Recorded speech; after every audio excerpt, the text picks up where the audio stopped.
मी भारतीय जनता पक्षाचे पदाधिकारी आणि जुने कार्यकर्ते भारतीय जनता पक्षाचे सन्माननीय विजय किनवडेकर यांच्या घरी आलेलो आहे.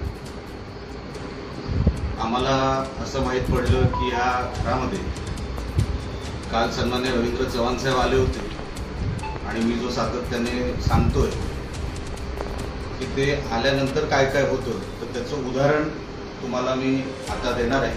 हे बंड्या सावंत भारतीय जनता पक्षाचे कार्यकर्ते जुने. इकडे बंड्या सावंत इकडे. हे बघा विजय किनवडेकर, हे विजय किनवडेकर. आणि तुम्हाला पैसे दाखवतो या तुमचं घर आहे, तुम्ही ते पैसे कुठे ठेवले ते दाखवा. हे काय तुम्हाला दाखवतो ना कुठे आहेत ते बघा.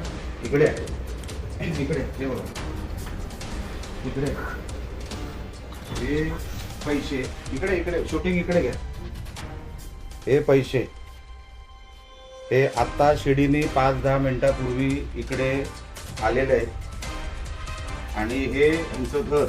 हे भारतीय जनता पक्षाचे जुने कार्यकर्ते, ते त्यांची निष्ठा भारतीय जनता पक्षावर आहे आणि भारतीय जनता पक्षाची निष्ठा ही त्यांच्यावर आहे. हे तुम्हाला निष्ठेचं स्वरूप तुम्हाला दिसतच आहे. आता या सर, हे सर माझे पैसे आहे ते माझ्या ह्याच्यातले आहे. कसले? माझ्या बिल्डिंगच्या बिझनेस मधले आहे. कुठले दाखव, प्रूव्ह करा. हा, तुम्हाला निवडणूक आयोगाकडे प्रूव्ह करायला लागेल. हो. निवडणूक आयोग अधिकाऱ्याला बोललो आणि पीआयला बोललो, बोलो ना, सगळ्यांना बोललो, पत्रकारांना बोललो. तुम्ही तुमच्या बिझनेसचे तुम्हाला प्रूव्ह करायला लागेल. तर तुम्हाला किनवडेकर साहेब हे सिद्ध करावं लागेल. माझं काय म्हणणं नाही, करतो मी सिद्ध. हे कसं सिद्ध कराल? तुम्हाला पेमेंट कोणी दिली एवढी मोठी कॅश एका दिवसात, निवडणुकीच्या काळातच कशी दिली, हे सगळं तुम्हाला सिद्ध करावं लागेल.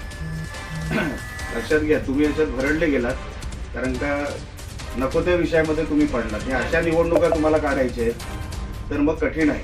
मी कालपासून किंवा मागच्या काही जो भारतीय जनता पक्षामध्ये आहे वगैरे सगळं ठीक आहे, पण ही निवडणूक लढायची पद्धत नाही, अजिबात नाही. हे जर तुम्हाला करायचं, हे कसल्या निवडणुका आपण लढवतोय मग? आणि असे प्रकार मी तुम्हाला जाणीवपूर्वक सांगतो, असे प्रकार मालवणमध्ये किमान 10 ते 11. तोपर्यंत आम्ही इथेच थांबणार आहोत. त्यांनाही ते काय कारवाई करतात तेही मला बघायचं आहे.